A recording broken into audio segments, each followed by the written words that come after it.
Hello everyone. मेरा पहला lecture है, lecture first, information technology and computer. तो इस चैप्टर का पहला लेक्चर है।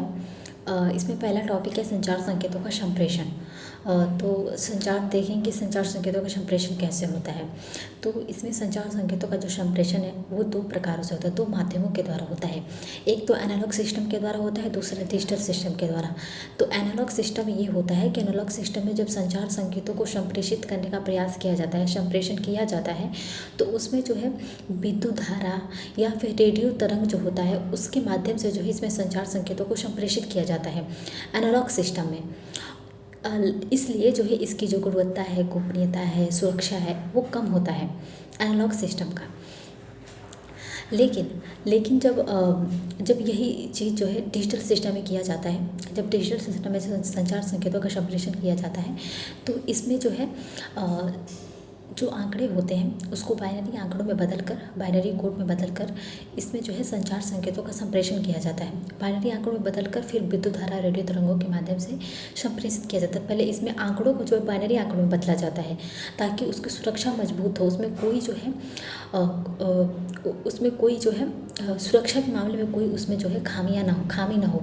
तो इसलिए जो उसको बाइनरी आंकड़ा जो है 0 और 1 के रूप में होता है। तो इसमें संचार संकेत में जो है डिजिटल सिस्टम में सभी जो आंकड़े होते हैं 0 और 1 के रूप में कूटबद्ध होते हैं, और इसलिए जो है इसमें कूटबद्ध करके फिर विद्युत धारा और रेडियो तरंगों के माध्यम से इसमें जो है संचार संकेतों का संप्रेषण किया जाता है।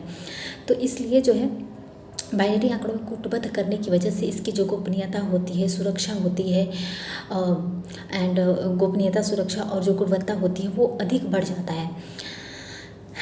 और जो इसमें बाइनरी संकेतों होती है, बाइनरी संकेतों को जो है ट्रांसफार्मर से प्राप्त किया जाता है। तो बाइनरी संकेतों को जो है ट्रांजिस्टर या फिर माइक्रो प्रोसेसर के मदद से जो इसको प्राप्त करने में ट्रांजिस्टर या फिर माइक्रो प्रोसेसर की जो हमें आवश्यकता पड़ती है, तो इसी से हम जो इसको प्राप्त कर पाते हैं। तो जो संचार संकेतों का संप्रेषण होता है यह दो प्रकारों से होता है। एक तो बेतार संचार प्रणाली के माध्यम से होता है, एक तार संचार प्रणाली के माध्यम से होता है। तो तार संचार प्रणाली में आ जाता है पहला ओपन वायर पेयर, दूसरा कोएक्सियल वायर एंड तीसरा optical fibre.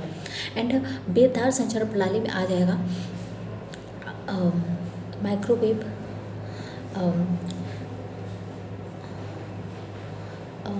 Long radio wave, short radio wave and जो है स्पेस वेव। तो long radio wave, short radio wave and microwave.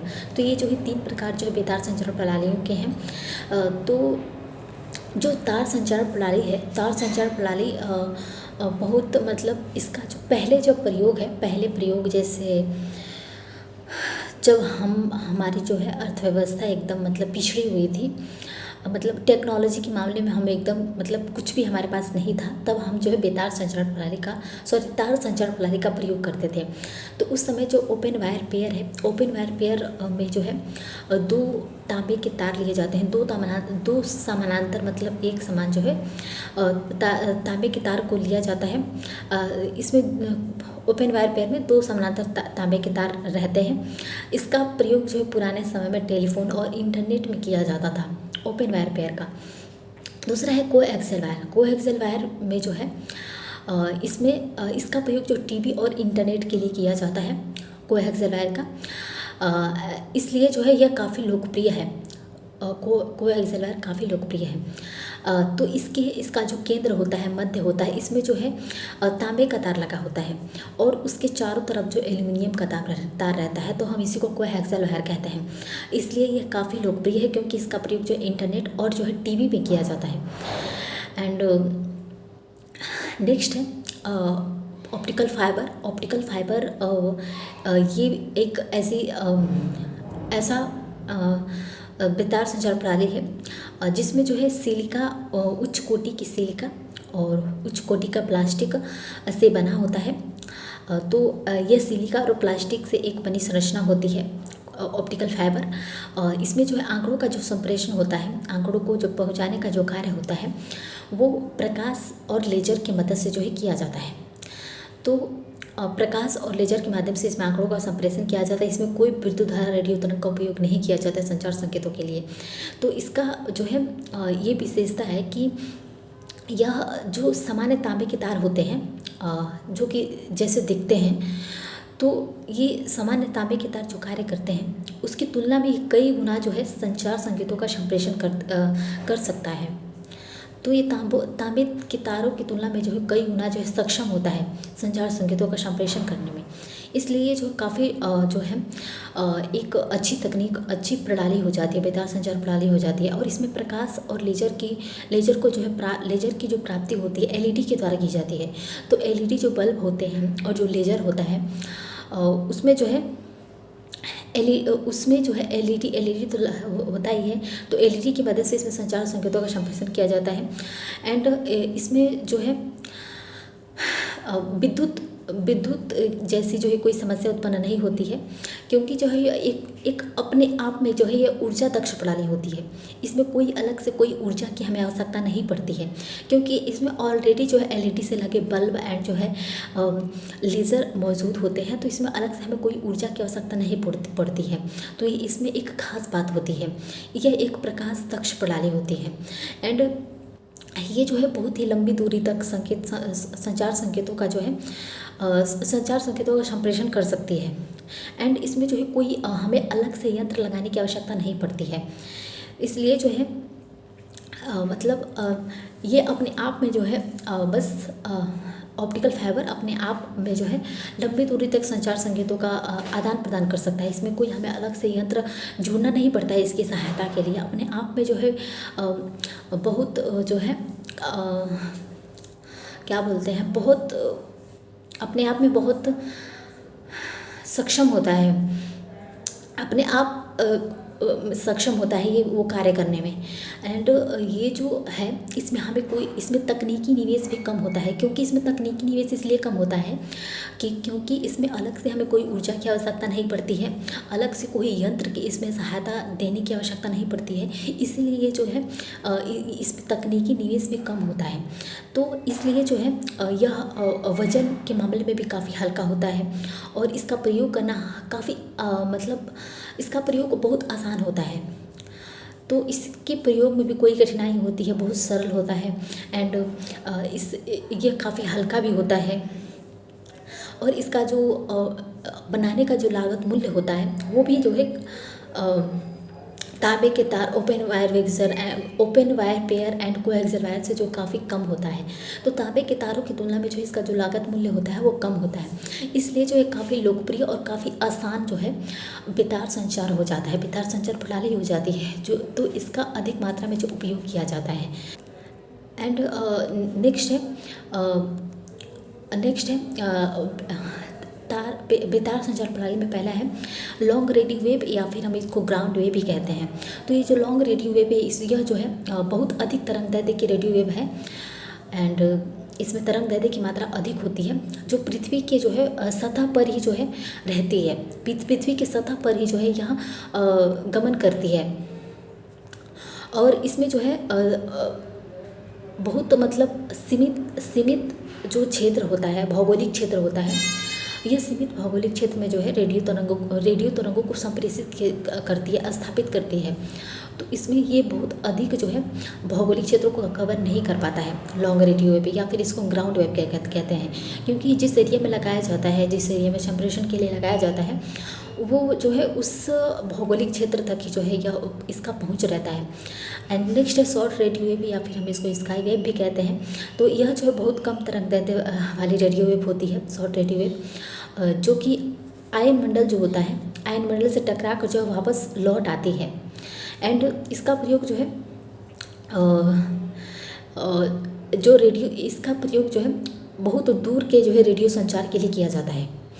तो शॉर्ट रेडियो वेव जो है, शॉर्ट रेडियो वेव इसका नाम है, लेकिन जो है यह जो है बहुत दूर तक जो है रेडियो संचार के मामले में जो है काफ़ी दक्ष प्रणाली होती है। नेक्स्ट है माइक्रोवेव या फिर स्पेस वेव।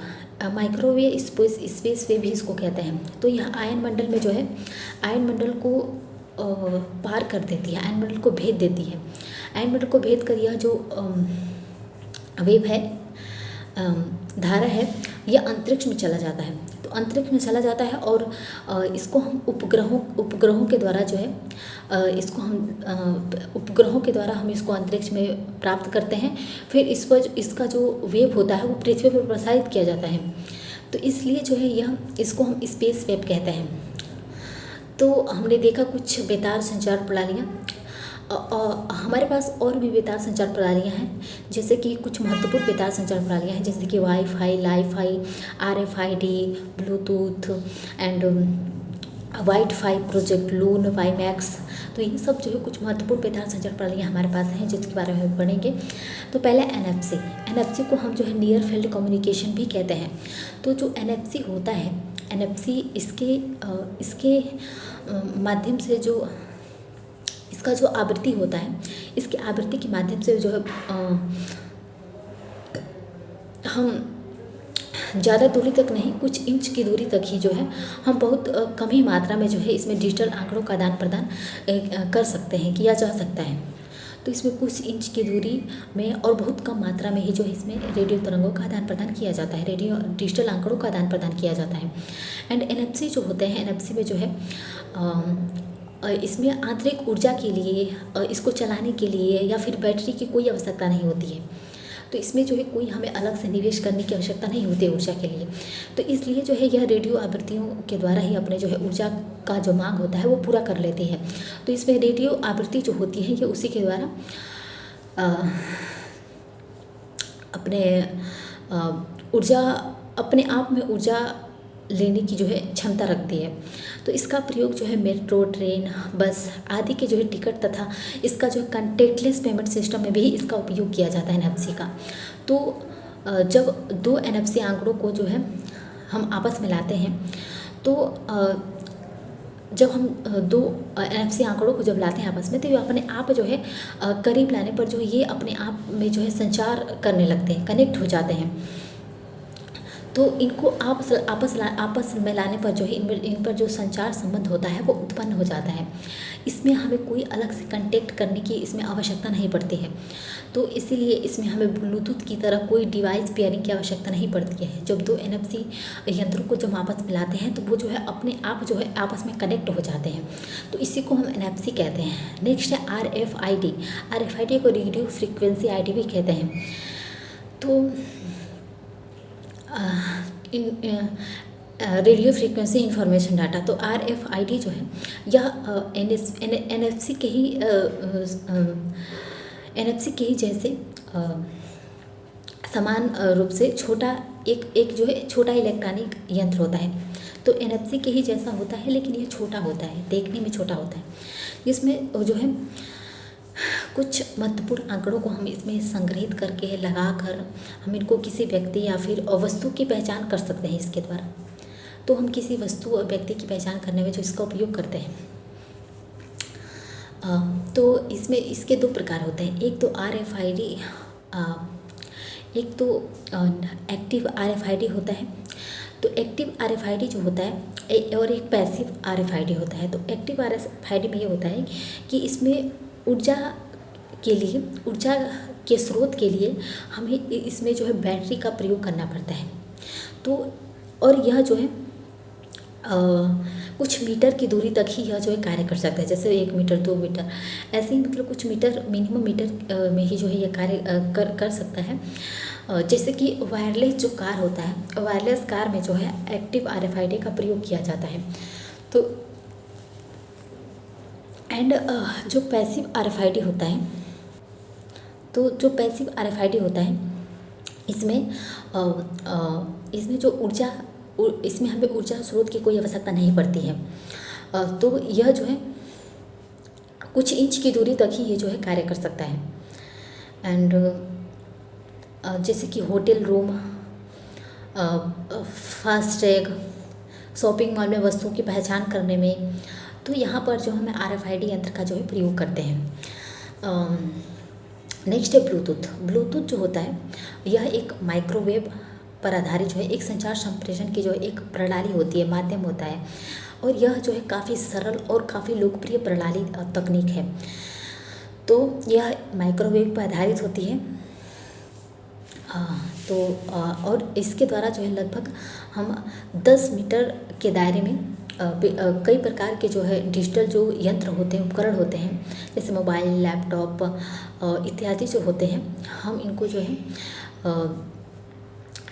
कई कई कई जो है कई यंत्रों को, कई डिजिटल उपकरणों को हम आपस में जो है इस जोड़कर जो है इसमें आंकड़ों का आदान प्रदान कर सकते हैं।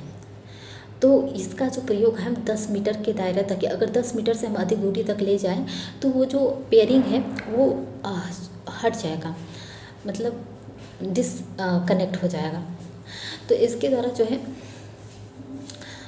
जो निजी उपयोग के उपकरण होते हैं, जैसे निजी उपयोग के जो उपकरण होते हैं उनको जोड़कर जो है पैन का निर्माण किया जाता है।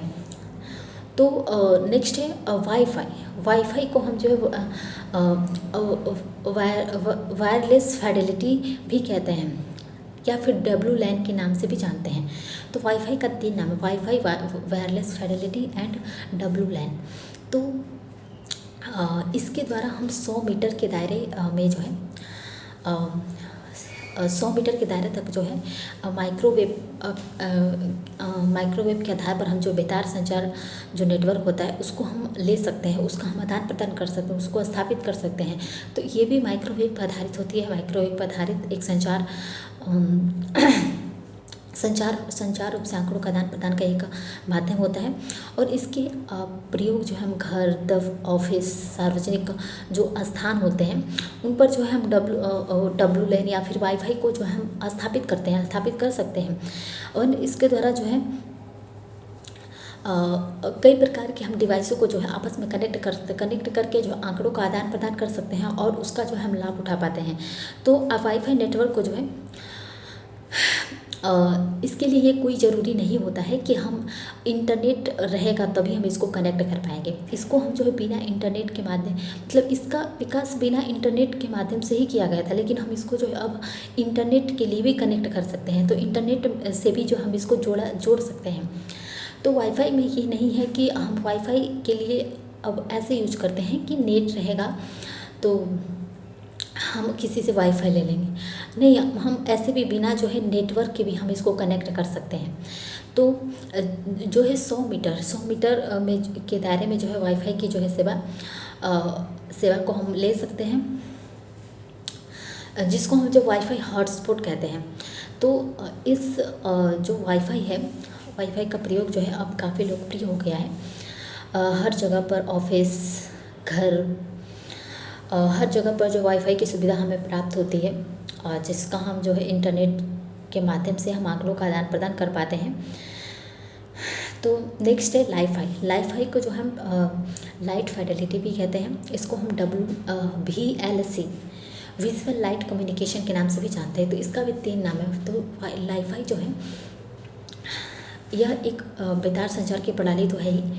तो इस तकनीक में जो आंकड़ों का जो आदान प्रदान होता है, आंकड़ों को आदान प्रदान के लिए जो है इसमें माइक्रोवेव या रेडियो वेव का भी प्रयोग किया जाता है। माइक्रोवेव, रेडियो वेव के प्रयोग ना करके इसमें जो है प्रकाश का प्रयोग किया जाता है, जैसे कि LED हो गया। तो इसमें प्रकाश के माध्यम से जो है आंकड़ों का आदान प्रदान किया जाता है। तो प्रकाश की आवृत्ति में जो है प्रकाश की आवृत्तियों में जो परिवर्तन होता है, तो उसके माध्यम से जो है आंकड़ों का सप्रेशन की क्षमता जो होती है वो बढ़ जाती है। तो ये जो प्रणाली होती है लाईफाई, इसकी जो है संकेत प्राप्त करने के लिए जो हमें इससे जो है हमें आंकड़े प्राप्त करने के लिए, आंकड़ों के आदान प्रदान के लिए, संकेत प्राप्त करने के लिए हमें जो है कई जो है कार्य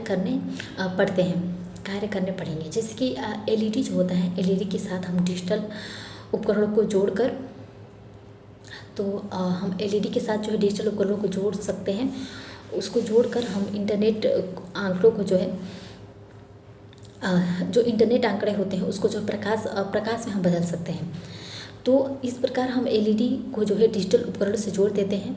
फिर उसके प्रकाश में जो है हम इंटरनेट आंकड़ों को जो है बदल देते हैं। तो इस प्रकार जब LED का जहाँ तक प्रकाश पड़ता है वहाँ तक जो है हम लाईफाई की जो सुविधा होती है वो प्राप्त कर सकते हैं। तो जो उपभोक्ता होता है, जो इसका लाभ उठाता है, उपभोक्ता के जो कंप्यूटर होता है, मोबाइल होता है, या फिर कोई अन्य उसका डिजिटल उपकरण हो गया, उसमें जो है वाईफाई संकेत की को प्राप्त करने के लिए लाइट सेंसर या फिर फोटो डिटेक्टर नामक यंत्र जो है लगाने होते हैं। तो जो इसका लाभ प्राप्त करना चाहता है उसको जो है अपना जो डिजिटल उपकरण होता है, तो उसको जो है वाईफाई की सुविधा प्राप्त करने के लिए उसको अपना लाइट सेंसर या फिर फोटो डिटेक्टर नामक यंत्र पहले उसको अपने डिवाइस में लगाना होगा, तभी वो जो है वाईफाई की सुविधा एलईडी प्रकाश के माध्यम से ले सकता है। तो वाईफाई जो है वाईफाई की तुलना में एक बेहतर संचार विकल्प होता है, क्योंकि इसमें जो है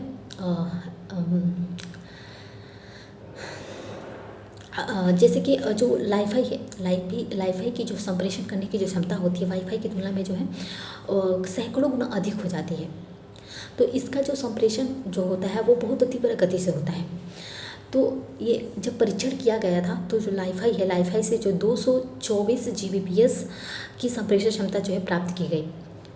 तो इस प्रकार जो है यह वाईफाई की तुलना में जो है काफ़ी अधिक जो है तीव्र गति से जो है संचार संकेतों का जो है आंकड़ों का संप्रेषण करता है। तो और प्रकाश और एलईडी पर आधारित होने के कारण जो है इसकी जो ऊर्जा मांग होती है वह कम हो जाती है, क्योंकि हमें इसमें जो है ऊर्जा की आवश्यकता नहीं पड़ती है। तो इस वजह से जो है ये काफ़ी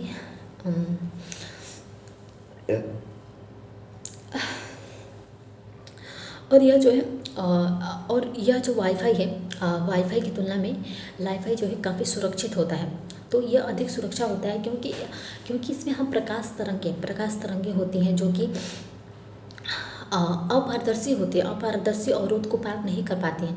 मतलब जैसे मेरे इस रूम में जैसे एलईडी लगा है, तो इसके ज़्यादा बाहर तक जो है मतलब प्रकाश नहीं, अगर दरवाजे को बंद कर दूँगी तो मतलब प्रकाश बाहर नहीं जा पाएगा। तो ये जो है अपारदर्शी जो होता है ये दीवार को भेद कर जो है बाहर तक इसका जो संप्रेषण क्षमता होती है वो बाहर तक नहीं जा पाएगा। तो इस वजह से जो है तो जबकि इसी वाईफाई नेटवर्क में जो है जो गैर आधारित जो प्रवेश होता है वो नहीं हो पाता है। इसलिए जो है सुरक्षा के मामले में काफ़ी जो है काफ़ी सही रहता है, मतलब काफ़ी वाईफाई की तुलना में सुरक्षा के मामले में काफ़ी बेहतर होता है। क्योंकि जो वाईफाई रहता है, वाईफाई की सुविधा हम 100 मीटर के दायरे में इसको प्राप्त कर सकते हैं।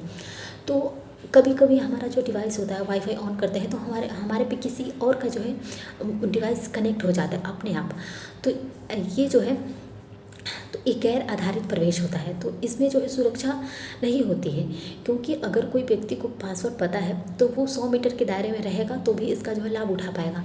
लेकिन जो वाईफाई है, वाईफाई को जो है जब मैं इस कमरे में रहूँगी, इस पर एलईडी लगा है, एलईडी पर आधारित वाईफाई की सुविधा लगी है, तो मैं इस रूम में ही जो है इंटरनेट की सुविधा ले सकती हूँ वाईफाई के द्वारा। इसके बाहर मैं नहीं ले पाऊँगी। तो इस वजह से जो है जो ये तकनीक है वाईफाई की जो तकनीक है इसका विकास जो है हैरल्ड हास, जो कि अमेरिका के वैज्ञानिक थे, तो इनके द्वारा हैरल्ड हास के द्वारा जो है इसका विकास किया गया था। और इन्होंने जब पहली बार जो वाईफाई शब्द का जो है प्रयोग किया था, तो इनके द्वारा जो भारत में जो इंटरनेट की जो सेवा होती है उसमें अधिक तीव्रता आ गई थी। एंड सोलर पैनल युक्त जो है वाईफाई प्रणाली का जो प्रयोग जो सरकारी जो स्थान होती हैं, सार्वजनिक जो स्थान होती हैं उन पर किया जा सकता है। इस प्रकार जो है इन्होंने जो है वाईफाई का जो है प्रयोग किया, वाईफाई को खोजा। इस वजह से हमारी जो इंटरनेट की गति है वो जो है तीव्र हो गई है।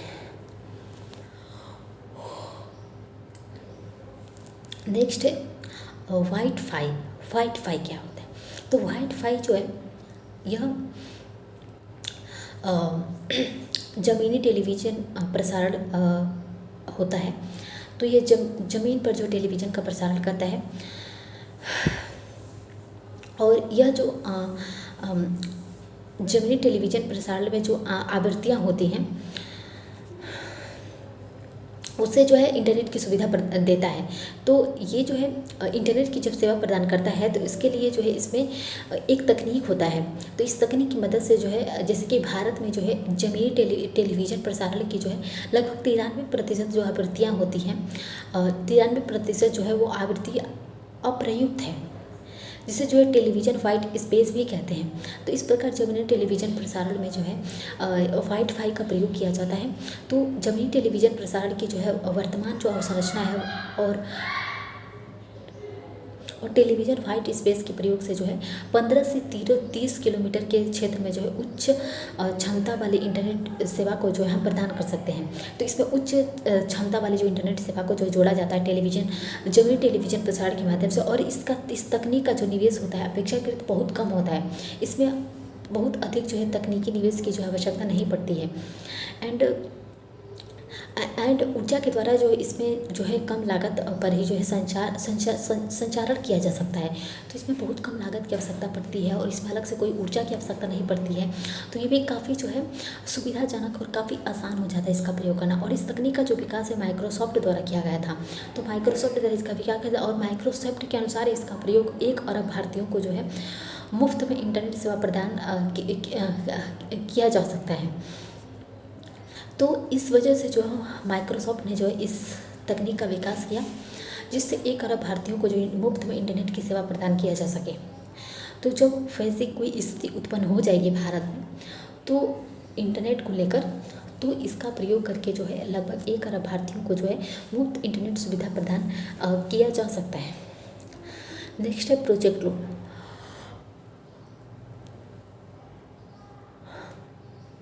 प्रोजेक्ट लून होता है, इसको गूगल ने बनाया था। तो जो प्रोजेक्ट लून है यह गूगल की एक परियोजना थी जिसका महत्व जो है सैटेलाइट इंटरनेट के विकास के बाद जो है बहुत कम हो गया।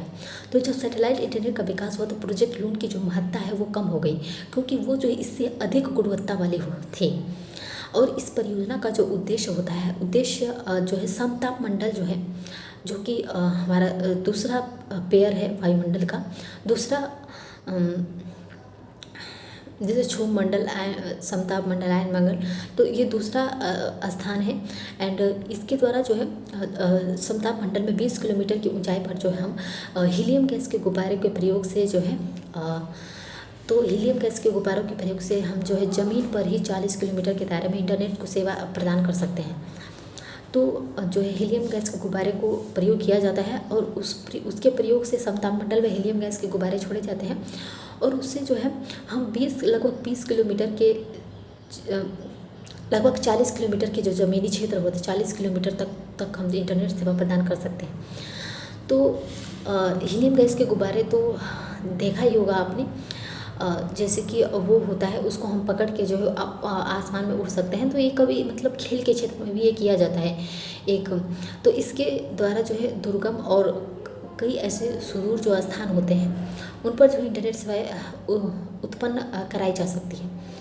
तो जो ऐसे क्षेत्र होते हैं जो कि इंटरनेट के मामले में काफ़ी पिछड़े हुए होते हैं, उनको इंटरनेट की सुविधा नहीं मिलती है, तो उनके लिए जो है इसका हीलियम गैस के गुब्बारों से संबंधित जो प्रोजेक्ट लून को विकसित किया गया था।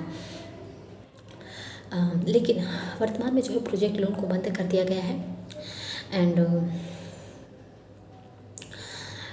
इससे जो कम्युनिकेशन को बढ़ावा मिला था। एंड इससे जो हमारा ग्लोबल जो कनेक्टिविटी है वो अधिक बढ़ गई थी प्रोजेक्ट लून के विकास से।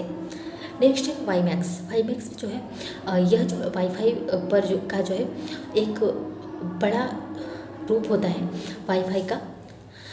तो जो वाईमैक्स है जिसका दायरा जो है लगभग 50 किलोमीटर तक का होता है। तो ये 50 किलोमीटर तक का जो है वाईफाई की जो सुविधा होती है प्रदान कर सकते हैं वाईमैक्स।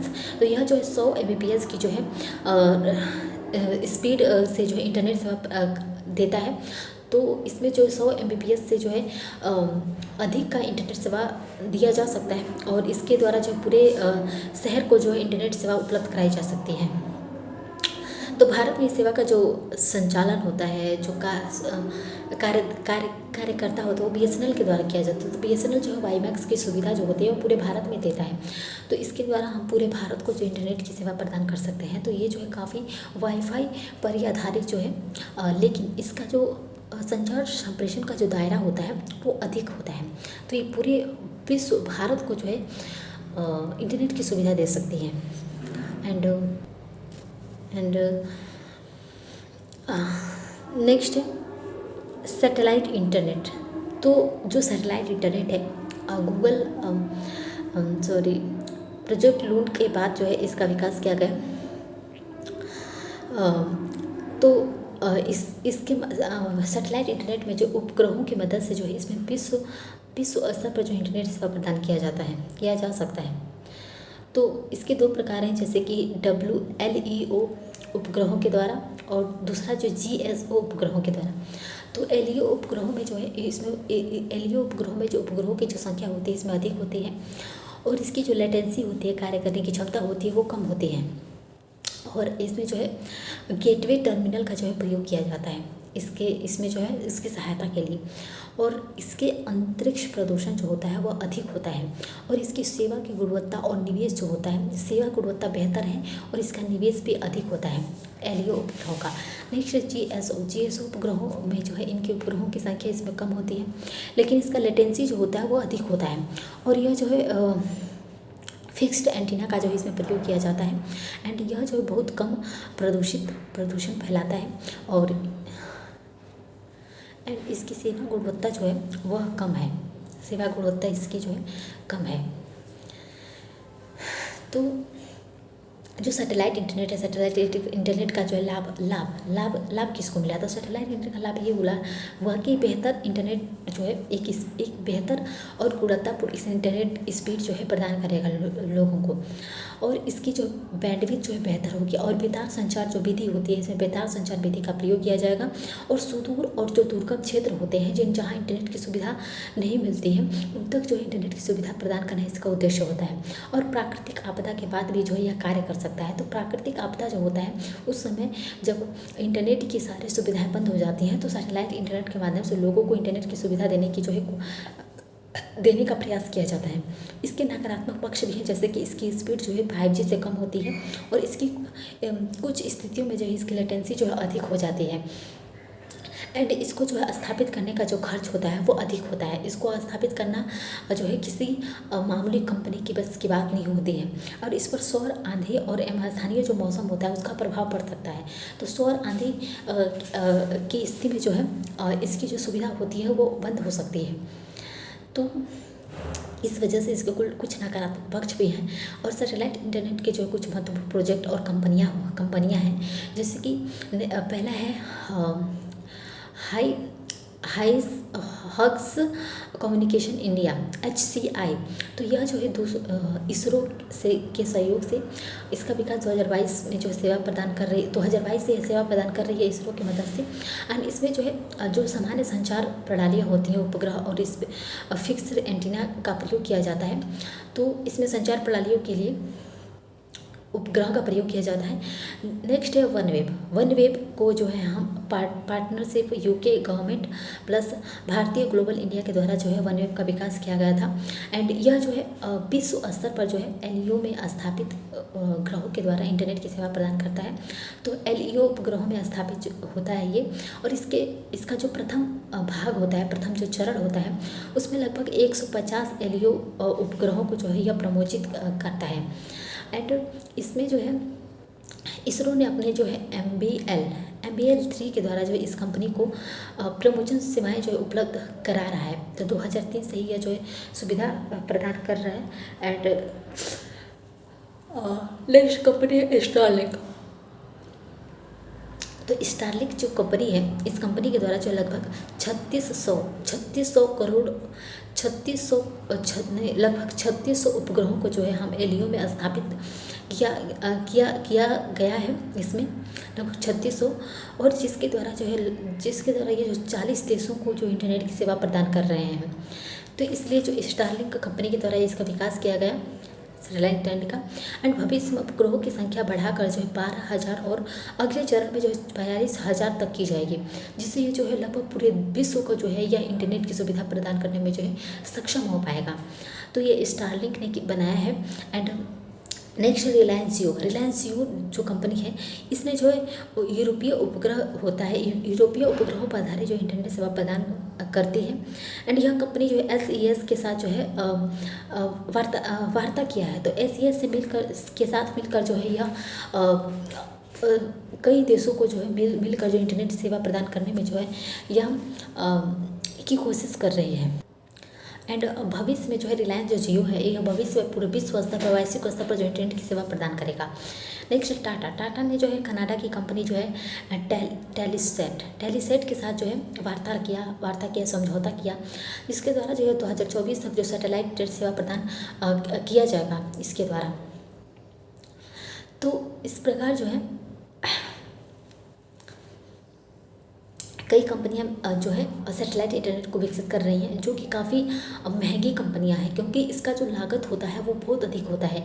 इसको बनाना जो है काफ़ी जो है इसको बनाने में काफ़ी पैसे लगते हैं।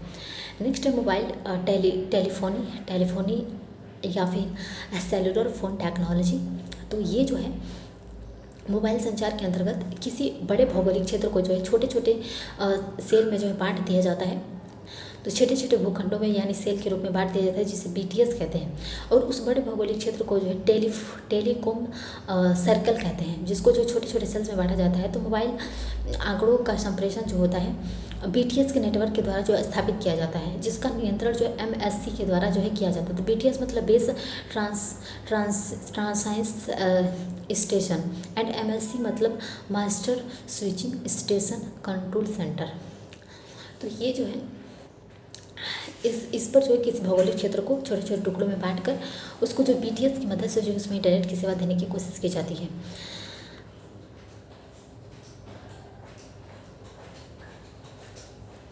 नेक्स्ट है हम अब वाईफाई जनरेशन जो मोबाइल फ़ोन जनरेशन है उसके बारे में पढ़ेंगे। मोबाइल फ़ोन जनरेशन में पहला है 1G। 1G में 1G जो है एनालॉग सिस्टम पर आधारित था। तो एनालॉग सिस्टम पर आधारित था, इसीलिए इसकी गुणवत्ता, गोपनीयता और सुरक्षा के मामले में जो है काफ़ी कम था। सुरक्षा जो है काफ़ी कम थी इसकी।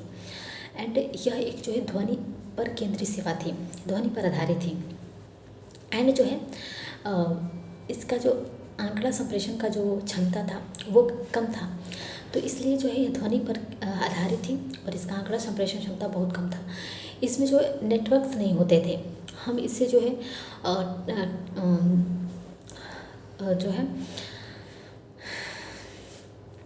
सिर्फ इससे जो है 1G में हम केवल जो है बात कर सकते हैं, बात करने में सक्षम थे। एंड इसमें कोई आंकड़ों का जो हम एक स्थान से दूसरे स्थान पर आंकड़ों को भेज नहीं सकते थे 1G में। एंड दूसरा 2G जो है वह डिजिटल सिस्टम पर आधारित था, लेकिन डिजिटल सिस्टम पर आधारित था, लेकिन यह आधारित था और इसकी गुणवत्ता, गोपनीयता और सुरक्षा के मामले में जो है बेहतर था 1G से। एंड यह भी एक ध्वनि केंद्रित सेवा थी। इससे भी हम कॉल पे बात कर सकते थे, ध्वनि का आदान प्रदान कर सकते थे। एंड इसका जो डाटा रेट था वह 9.6 kbps का था SMS के मामले में। एंड 2G के विकास के साथ ही जो है जो ध्वनि की जो सेवा होती है, ध्वनि सेवा की जो गुणवत्ता है वो बहुत अधिक ऊंचे स्तर पर पहुंच गई, क्योंकि 1G में जो है ध्वनि जो है कट के आता जाता था, मतलब अच्छी गुणवत्ता के मामले में अच्छी नहीं था। तो 2G में जो है ध्वनि की गुणवत्ता बेहतर हो पाई। एंड फिर 2G के बाद जो है सभी जो पीढ़ियाँ होती हैं, सभी पीढ़ियों का विकास जो है संप्रेषण क्षमता बढ़ाने के उद्देश्य से किया गया। तो इसके बाद जो है आगे के जो भी पीढ़ियाँ विकसित की गई 2G 3G 4G 5G, इसमें जो है संप्रेषण का धीरे धीरे जो है एक धीरे धीरे विकास किया गया। एंड जैसे कि नेक्स्ट 3G जो है 3G का विकास 2001 में किया गया। एंड यह भी एक डिजिटल सर्विस था। इसमें डाटा जो सेंट्रिक सेवा सर्विसेज थी वो उपलब्ध थी। तो 3G में हम डाटा को आदान प्रदान कर सकते थे। एंड इसमें जो HSPA high speed package access या डाटा रेट जो है 2 से 3 Mbps की थी। इस वजह से जो हम इससे आंकड़ों का भी आदान प्रदान कर सकते थे। तो 3G के कारण जो मोबाइल आधारित इंटरनेट जो सेवाएं होती हैं उसका जो है बहुत अधिक विस्तार हो गया।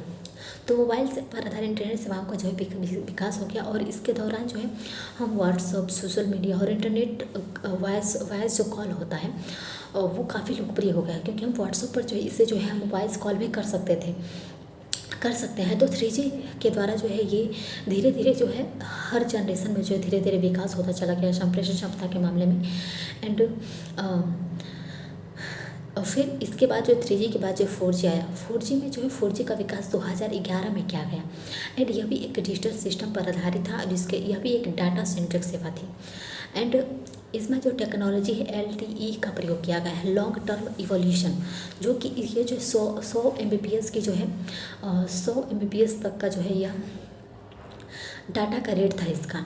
एंड LTE जो है केवल डाटा इंटरनेट की सेवा प्रदान कर सकता है। एंड वोल्ट जो है वॉइस ओवर LTE पर आधारित था।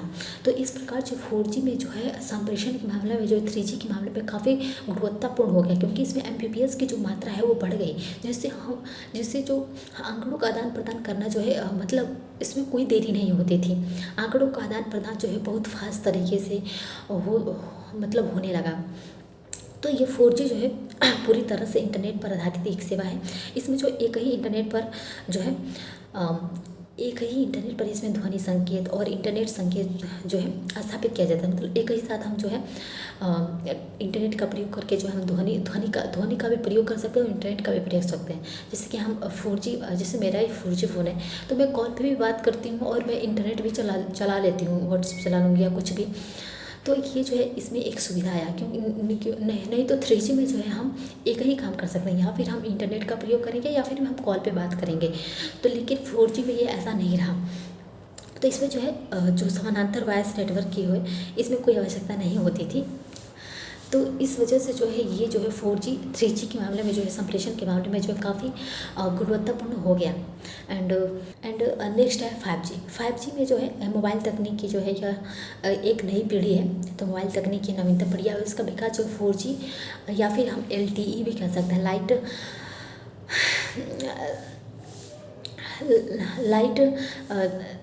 Light volt evolution. तो हम 4G या फिर LTE के या बेहतर से जो है को बेहतर बनाकर जो है 5G का इस्तेमाल 5G का विकास किया गया। तो यह जो 4G की तरह ही जो है आंकड़ा केंद्रित और इंटरनेट पर आधारित सेवाएं होती हैं। तो 4G के द्वारा हम इनसे जो इंटरनेट और आंकड़ों का जो संप्रेषण हम मतलब एक ही साथ भी कर सकते हैं 5G में भी। तो जो ITU है, ITU के अनुसार जो 5G तकनीक में जो है इसने कहा कि जो है 5G तकनीक में जो है कई गुण होने चाहिए जो 4G से बेहतर बना दे। तो इसने कहा कि पहले तो इसमें डाटा रेट जो है इसका 10 से 20 Gbps अधिक होना चाहिए 4G से। एंड इसमें जो है अल्ट्रा लो लेटेंसी जो है 1 मिली सेकेंड का होना चाहिए। एंड इसमें प्रति इकाई जो क्षेत्रफल है वो अधिक होनी चाहिए। प्रति इकाई क्षेत्रफल के मामले में इसका बैंडविड्थ के मामले में ये अधिक जो है बेहतर होना चाहिए 4G की तुलना में। एंड यह प्रति इकाई जो क्षेत्रफल है 100 गुना अधिक डिजिटल यंत्रों को जोड़ने की जो है इसमें क्षमता होनी चाहिए, कि यह जो 100 डिजिटल आंकड़ों को जो है आपस में कनेक्ट करके जो है यह इंटरनेट की सुविधा दे। और 99.99% नेटवर्क जो है नेटवर्क अप टाइम की उपलब्धता जो है इसमें होनी चाहिए, जो कि 4G से बेहतर बनाएगा। एंड नेटवर्क पर जो है 90% ऊर्जा जो है खपत में कमी होनी चाहिए। इसमें हमें अधिक ऊर्जा खपत नहीं करेंगे तभी हम इसको 4G से बेहतर बना पाएंगे। एंड 5G से जुड़े जो डिजिटल सेंसर हैं, उपकरण हैं, उसको जो है बैटरी लाइफ 10 वर्ष तक होनी चाहिए, ताकि 10 वर्ष तक जो है वो बिना किसी खराबी के वो जो 10 वर्ष तक जो है काम करे। तो ITU एक कंपनी है जिसने कहा कि अगर हम इस प्रकार की एक्चुअली उससे पहले मैंने 2 दिन पहले किया था, आई थिंक उसी कंपनी का था, अमेज़न। तो उन्होंने कॉल भी नहीं किया एक बार भी, डिलीवर आउट ऑफ डिलीवरी दिखा रहा था, बट एक बार भी कॉल नहीं आया कि हम आ चुके हैं, डिलीवर करने वाले हैं। उन्होंने फिर वापस खुद ही कैंसिल कर दिया मेरे से। तो वो मुझे मिला। तो अगर हम इस प्रकार के जो है ये सब सुविधाएं लाएंगे तभी हम 4G से जो है 5G को बेहतर बना पाएंगे। तो ये ITU के अनुसार जो है ये अनुसार जो है ये कहा गया कि अगर हम इस प्रकार के जो है गुणवत्ता में सुधार करेंगे तभी हम 4G को 5G से बेहतर बना पाएंगे, 5G को 4G से बेहतर बना पाएंगे। तो जो 5G नेटवर्क है इसमें 3 आवृत्ति बैंड का जो बैंड में जो बटा होता है जो 5G टेक्नोलॉजी है। जैसे कि पहला है लो फ्रिक्वेंसी बैंड नेटवर्क। तो लो फ्रिक्वेंसी बैंड नेटवर्क में जो है डाटा रेट जो होता है इसमें 200 Mbps का होता है। एंड इसकी विस्तार जो होती है वो बहुत अधिक होता है और सेवा क्षेत्र में इसका जो है काफ़ी व्यापक होता है। एंड इसमें जो है मोबाइल फ़ोन या मोबाइल फ़ोन का प्रयोग किया जाता है, मोबाइल फ़ोन इसमें उपलब्ध होता है। एंड नेक्स्ट है mid frequency band network. Mid frequency band network में जो है इसमें जीपीएस स्पीड होता है इसमें। एंड यह जो है इसका विस्तार जो है सीमित होता है, सीमित सेवा विस्तार होता है। एंड इसका प्रयोग जो हम उद्योग, ऑफिस, घर में करते हैं। तीसरा है हाई फ्रीक्वेंसी बैंड नेटवर्क। इसका जो है जो डाटा रेट होता है वह 10 से 20 जीबीपीएस का होता है। यह केवल जो है कुछ महत्वपूर्ण विशिष्ट क्षेत्रों में ही के लिए ही उपलब्ध कराया जाता है, जैसे कि लाइव, जैसे कि आईटी सेक्टर हो गया, जो जैसे कि लाइव स्ट्रीमिंग प्लेटफॉर्म हो गया। तो इन सभी स्थानों पर जो कि एक विशिष्ट स्थान होते हैं, इनमें जो है हम हाई फ्रीक्वेंसी बैंड नेटवर्क का जो है इस्तेमाल करते हैं। तो 5G जो नेटवर्क है, 5G नेटवर्क के जो है 2 प्रकार होते हैं। एक तो 5G SA होता है, स्टैंड अलोन होता है। दूसरा 5G NSA होता है, नॉन स्टैंड अलोन होता है। तो जो 5G स्टैंड अलोन है, इसका सर्वर 2 में बटा होता है। एक तो 4G में और एक 5G में। तो 4G में जो RAN का प्रयोग किया जाता है और 5G में भी RAN का प्रयोग किया जाता है। तो ये जो 4G जो है जो नॉन स्टैंड अलोन है, इसमें 4G में जो है RAN का प्रयोग उपभोक्ता के लिए किया जाता है और इसमें भी RAN का उपयोग उपभोक्ता के लिए किया जाता है। तो ये जो 5G है स्टैंड अलोन है, यह जो है 4G के जो है 4G के समानांतर जो 5G का जो है एक नेटवर्क है। तो ये जो है जिसका 4G के साथ जो कोई संबंध नहीं होता है, लेकिन ये 4G के समान ही जो है 5G का ही नेटवर्क है। और इसमें जो है CN और RAN दोनों नए होते हैं, दोनों नए लगे होते हैं। एंड जो 5G नॉन स्टैंड अलोन है, यह जो 4G नेटवर्क पर पूरी तरह से आधारित है, क्योंकि जो है यह 4G या LTE के कोर नेटवर्क का जो है इसमें उपयोग किया जाता है, LTE का उपयोग किया जाता है। और इसमें कोर नेटवर्क का या फिर कोर नेटवर्क तथा RAN जो है पुराना होता है। तो इसलिए जो है यह जो 4G ही होता है एक तरह से। एंड ये जो स्टैंड अलोन है, इसके विकास के लिए जो है नए उपकरणों की जो हमें आवश्यकता पड़ती है। एंड इसमें जो है हमें निवेश अपेक्षाकृत बहुत जो है कम करना पड़ता है, तो सेवा शुरू करने में जो है हमें अधिक समय लग सकता है।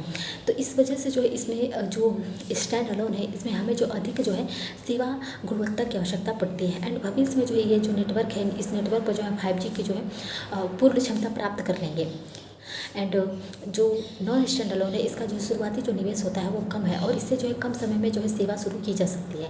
नॉन स्टैंड अलोन में इस नेटवर्क पर जो है 5G की जो पूर्ण क्षमता होती है उसकी प्राप्ति नहीं की जा सकती है, क्योंकि जो यह जो पूरी तरह से LTE पर ही आधारित होता है। तो इस पर कुछ ना कुछ 4G के जो 4G का जो है समावेश रहेगा ही नॉन स्टैंड अलोन में। तो 5G के उपयोग कई हैं, जैसे कि इसका उपयोग जो उन्नत मोबाइल बैंड नेटवर्क, जिसके द्वारा जो इंटरनल रियलिटी, जिसके द्वारा जो एक्सटर्न रियलिटी और जो मेटावर्स जैसे जो संकल्प होते हैं और उसका जो है इसमें लाभ मिलेगा। जैसे कि एक्सटेंडेड रियलिटी, जैसे कि पहला है ऑगमेंटेड, दूसरा है जो विजुअल एंड तीसरा है मिक्स्ड। तो ऑगमेंटेड जो है यह जो वास्तविक दुनिया होती है, वास्तविक दुनिया में जो डिजिटल एलिमेंट को जो है इसमें जो है कनेक्ट करके दिखाया जाता है और इसमें जो वास्तविक दुनिया है उससे अलग जो डिजिटल दुनिया का जो है एक निर्माण किया जाता है। एंड इसे जो है हेडसेट नामक जो है उपकरण से जो इसको देखा जाता है ऑगमेंटेड को। और एंड मिक्स्ड को जो है वास्तविक दुनिया में जो डिजिटल दुनिया का जो समावेश, जैसे व्यक्ति अपने जो इच्छा के विरुद्ध जो है इसको बदल सकता है, जैसे कि वर्चुअल फिल्टर, मेटावर्स इत्यादि। तो इस प्रकार जो है मिक्स्ड में जो है इसमें वास्तविक दुनिया में जो डिजिटल दुनिया का समावेश किया जाता है, जिससे व्यक्ति अपनी इच्छा के विरुद्ध जो है बदल सकता है। एंड तीसरा है IoT संकल्पना का विकास। तो जो सामान्य उपयोग के सभी जो यंत्र होते हैं और उपकरण होते हैं उसको इंटरनेट से जोड़कर जो उनकी कार्य दक्षता जो होती है उसको बढ़ा सकता है।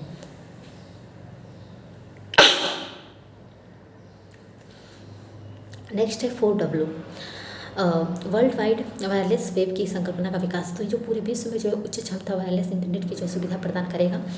तो इस प्रकार जो है 4G का उपयोग किया जाता है। एंड जिससे कि इसकी जो सुविधा होती है any time anywhere any device any network में जो है इसका उपयोग किया जा सकता है। तो 5G जो है एक उच्च गुणवत्ता वाली नेटवर्क तकनीक है। एंड ये जैसे कि नेक्स्ट है हमारा लेक्चर 4 में पहला है सुपर कंप्यूटर।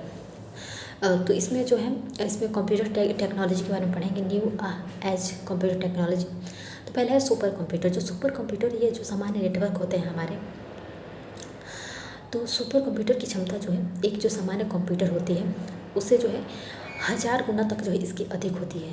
तो इसकी क्षमता जो है सामान्य कंप्यूटर से 1000 गुना अधिक होती है।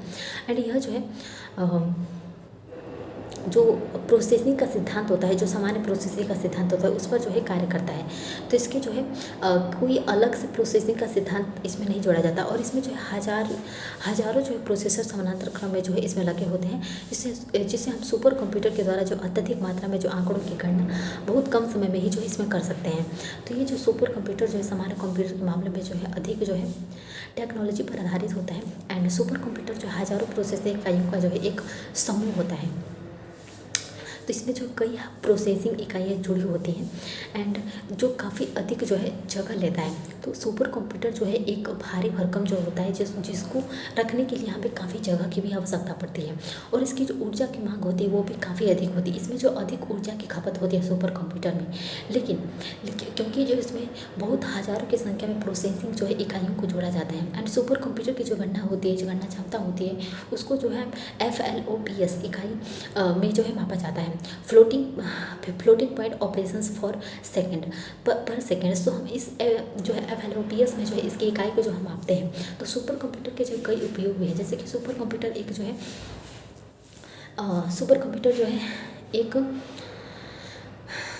एक दोहरी तकनीक होती है। तो सुपर कंप्यूटर एक दोहरी तकनीक है जिसका प्रयोग हम शांतिपूर्ण तथा प्रतिरक्षा दोनों ही रेफरेंसेस में जो हम इसका प्रयोग कर सकते हैं, जैसे कि क्वांटम फिजिक्स एंड नैनो तकनीक अनुसंधान में जो इसका हम प्रयोग कर सकते हैं। एंड जो भूकंप एंड भूगर्भ शास्त्र संबंधी जो अध्ययन में जो हम इसका सुपर कंप्यूटर का उपयोग कर सकते हैं एंड अध्ययन करने में। तो इसका उपयोग जो है हमारे जो है देश के विकास में जो है मदद करने के लिए सुपर कंप्यूटर को बनाया गया। एंड मौसम एवं जलवायु परिवर्तन संबंधी कोई अध्ययन करना हो, विश्लेषण करना हो, तब भी जो है हम इसका उपयोग कर सकते हैं। एंड इसका उपयोग जो है जैव सूचना जो होता है, जैव सूचना विज्ञान जीनोम अध्ययन में भी हम इसका उपयोग कर सकते हैं। जीनोमिक आंकड़े जो होते हैं वो सुपर कंप्यूटर में ही सुरक्षित किए जाते हैं एंड जब ज़रूरत पड़ता है तो उन्हीं आंकड़ों को पढ़ने में जो हमारे सुपर कंप्यूटर मदद करता है।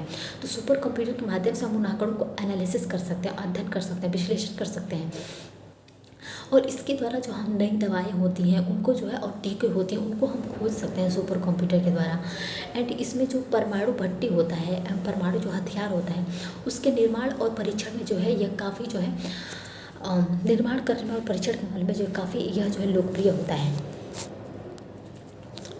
एंड के उपयोग करने में जो है सक्षम होता है। एंड जो प्रमोचन यान जो होता है और मिसाइल होते हैं उसके निर्माण और परीक्षण में जो है इसका उपयोग किया जाता है।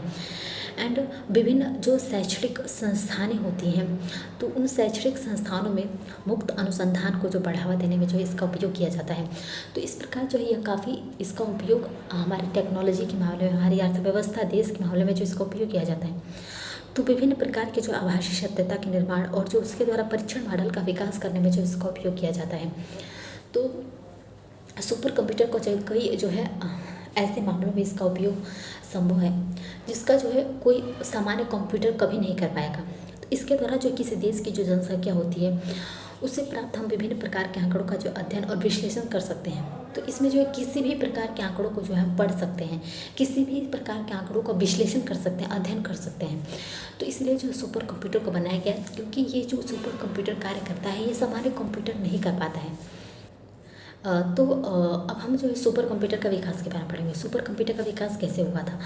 तो जो सुपर कंप्यूटर का विकास है यह अमेरिकी वैज्ञानिक जो है सेमोर क्रे सेमोर क्रे के द्वारा जो है इसका विकास जो 1960 के दशक में किया गया था। तो 1960 में पहला जो सुपर कंप्यूटर बनाया था जो कि अमेरिका के वैज्ञानिक ने बनाया था।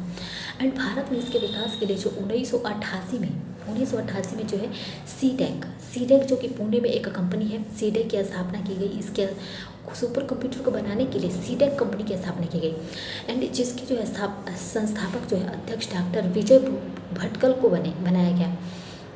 तो विजय भटकल जो है सीटेक के संस्थापक बने एंड जिनके नेतृत्व में जो है 1981 में भारत का पहला सुपर कंप्यूटर परम 8000 का विकास किया गया। तो भारत का पहला सुपर कंप्यूटर परम 8000 है। एंड तो इस प्रकार जो है हम हमारे देश के जो वैज्ञानिक हैं वो अमेरिकी वैज्ञानिकों के तर्ज पर ही जो है टेक्नोलॉजी का विकास करते हैं, क्योंकि अमेरिका ऐसा देश है जो कि टेक्नोलॉजी के मामले में बहुत आगे है। तो वर्तमान समय में क्योंकि हमने देखा है कोई भी ऐसा चीज़ हो, चाहे वो क्लोनिंग के मामले में हो, चाहे स्टेम सेल के मामले में हो, हर चीज़ में जो है अमेरिका के वैज्ञानिकों ने ही इसकी खोज की है, उस पर अध्ययन किया है, तभी पीछे से भारत के वैज्ञानिकों ने उसके, लेकिन एक तरह से ये अच्छा भी है। तो इस तरह से जो है भारत नकल नहीं करता है, बस उसके आधार पर जो है एक बेहतर बनाने में जो है छूट जाता है। तो लेकिन वर्तमान समय में भारत के जो कई अन्य जो संस्थान हैं सुपर कंप्यूटर के विकास और निर्माण करने में जो है सक्रिय भूमिका निभा रहे हैं, जैसे कि IISc, DRDO, PARC, ISRO and Tata सॉम्स। तो भारत में कई ऐसे संस्थान हैं जो कि सुपर कंप्यूटर बनाने में जो है सक्रिय हैं। तो सुपर कंप्यूटरों का भी जो है एक लिस्ट आता है, टॉप 500 लिस्ट आता है जिसमें सुपर कंप्यूटर को जो दर्शाया जाता है। तो टॉप 500 एक लिस्ट है। तो ये जो वेबसाइट होती है इस पर जो दुनिया के जो सर्वश्रेष्ठ 500 सुपर कंप्यूटर होते हैं उनको प्रकाशित किया जाता है, फिर उनकी गुणवत्ता के आधार पर जो है उनको रैंक दिया जाता है। जैसे कि 61वें नंबर पर जो है टॉप 61 में जो है 500 लिस्ट में जो है जून 2023 में आया था। तो इसमें जो है 61 जो है कंप्यूटरों ने 500 कंप्यूटरों में से 61 जो कंप्यूटर हैं उनको जो है शॉर्टलिस्ट किया गया जून 2023 में। पहला है फ्रंटियर जो है जो कि USA का जो है सुपर कंप्यूटर है। इसमें जो है 1.7 FFLOPS का जो है इस्तेमाल किया गया था। एंड फुगाका जो है एक जापान का जो है सुपर कंप्यूटर है। इसमें जो 537 जो है PFLOPS का इस्तेमाल है। एंड तीसरा है जो लूमी जो कि ये भी जो है USA का है। इसमें जो है 214 जो है PFLOPS का जो इस्तेमाल है। तो ये जो है टॉप 3 में जो है सुपर कंप्यूटर आए थे टॉप 3 में। फिर जो है कंट्री वाइज रैंकिंग भी आती है। तो टॉप 500 की जो रैंकिंग है वो जो है जून 2023 में आई थी। तो इसमें जो है अमेरिका के जो है 150 कंप्यूटर इसमें शामिल हैं। चाइना जो है 134, फिर जर्मनी 36 एंड इंडिया 4। तो कंट्री वाइज रैंकिंग भी मौजूद है, जैसे कि सुपर कंप्यूटरों के मामले में जो अमेरिका पहले नंबर पर है, फिर चाइना है, फिर जर्मनी है, फिर इंडिया है।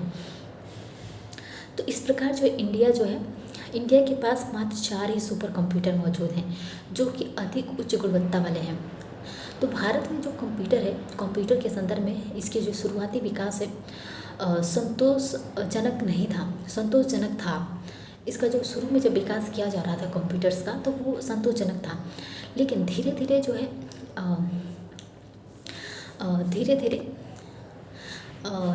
धीरे एशियाई प्रतिस्पर्धा में जो है भारत, चीन और जापान है की तुलना में काफ़ी पीछे रह गया। तो इस प्रकार जो है कई ऐसे युद्ध हुए, कई ऐसे समझौते हुए जिसमें जो है प्रतिस्पर्धा के मामले में भारत जो है चीन और जापान की तुलना में काफ़ी पीछे रह गया। और इस स्थिति में को सुधारने में जो है सुधारने के लिए भारत में जो है national super computer computing mission की शुरुआत की गई। तो नेशनल कंप्यूटिंग मिशन की शुरुआत भारत में की गई ताकि जो है वो सुपर कंप्यूटर के मामले में जो है इसकी स्थिति को सुधारा जा सके। तो इसका उद्देश्य जो है 70 से अधिक जो है उच्च क्षमता वाले सुपर कंप्यूटर का विकास करना इसका उद्देश्य है। एंड जिसकी सेवाएं जो है विभिन्न शैक्षणिक संस्थाओं अनुसंधान केंद्रों को जो है प्राप्त होगी। तो Bharat national super computer mission के द्वारा लगभग हम 70 से अधिक उच्च क्षमता वाले सुपर कंप्यूटर को विकसित कर लेंगे।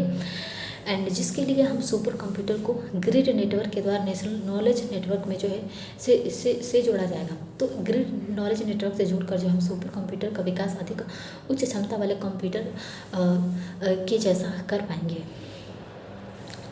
तो भारत में कुछ सर्वश्रेष्ठ सुपर कंप्यूटर्स मौजूद हैं, जैसे कि पहला है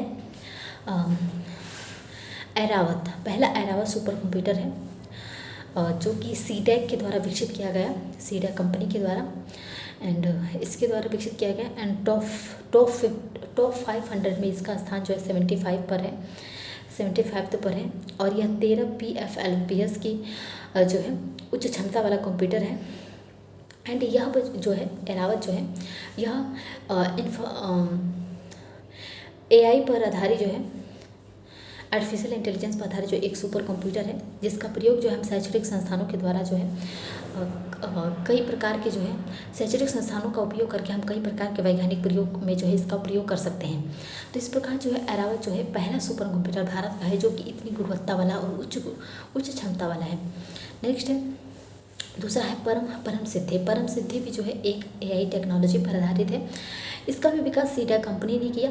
यह इसका टॉप 500 में इसका स्थान 131 स्थान पर है, 131। एंड शैक्षणिक संस्थानों में जो मूल अनुसंधान होते हैं जो कि काफ़ी वर्तमान भारत के लिए जो अनुसंधान करना काफ़ी महत्वपूर्ण हो गया है। तो मूल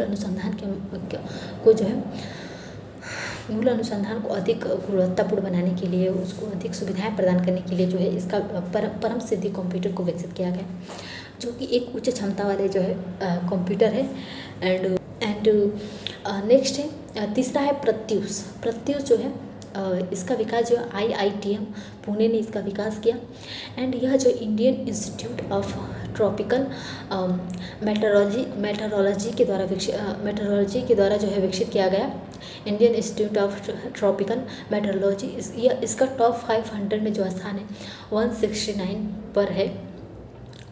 तो भारत के जो है 3 एंड जो है इसका जो उपयोग है मौसम अध्ययन के लिए जो है इसका उपयोग किया जाता है। तो प्रत्यूष का सुपर कंप्यूटर का जो मौसमों का विश्लेषण करने के लिए, मौसमों का अनुमान लगाने के लिए जो है इसका उपयोग किया जाता है। चौथा है मिहिर जो है इसका विकास जो है National Centre for Medium Range Weather Forecasting Noida. तो इसका विकास जो है किया गया नोएडा इस कंपनी के द्वारा, NOIDA के द्वारा इसका विकास किया गया। एंड इसका जो है टॉप 500 में इसका स्थान जो है 316 है। तो भारत के ये 4 जो है टॉप के सुपर कंप्यूटर्स हैं, ऐरावत, प्रत्यूष, मिहिर एंड तो ये जो है भारत के 4 सुपर कंप्यूटर्स हैं। तो जैसे कि डिजिटल कंप्यूटर और क्वांटम कंप्यूटर 2 प्रकार के होते हैं। तो एक डिजिटल कंप्यूटर होता है, एक क्वांटम कंप्यूटर होता है। तो डिजिटल कंप्यूटर का जो फ्लो होता है, फ्लो इलेक्ट्रल्स, इसमें जो है फ्लो इसमें धारा लगे होते हैं। एंड इसमें जो स्पाइंट्रोनिक्स स्पिन और एडिटर मौजूद होता है क्वांटम कंप्यूटर में। तो जो डिजिटल कंप्यूटर होता है, डिजिटल कंप्यूटर में इलेक्ट्रॉन जो है बाइनरी कोड और बाइट में मौजूद होते हैं, और इसमें इलेक्ट्रॉन्स जो है क्यूबिट में मौजूद होते हैं। तो सुपर कंप्यूटर में जो आंकड़े जो होते हैं क्यूबिट में होते हैं, और इसमें जो है डिजिटल कंप्यूटर में बीट एंड जो है बाइनरी कोड में होते हैं। एंड डिजिटल कंप्यूटर में जो है ट्रांजिस्टर का प्रयोग किया जाता है, नॉर्मल टेम्परेचर पर होता है, और इसमें जो है क्वांटम डेप्थ या फिर क्वांटम लूप का प्रयोग किया जाता है, और इसका जो है लो टेम्परेचर पर इसका कार्य होता है। तो कंप्यूटर 2 प्रकार के होते हैं, एक डिजिटल कंप्यूटर होता है, एक जो है क्वांटम कंप्यूटर होता है।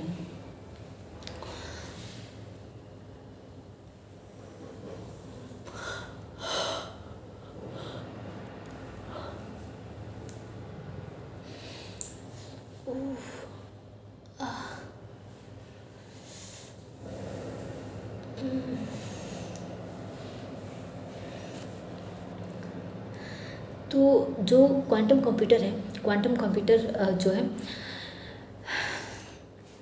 यह हमारी जो भारत की जो कंप्यूटिंग व्यवस्था है उसमें जो है यह एक नई तकनीक है, एंड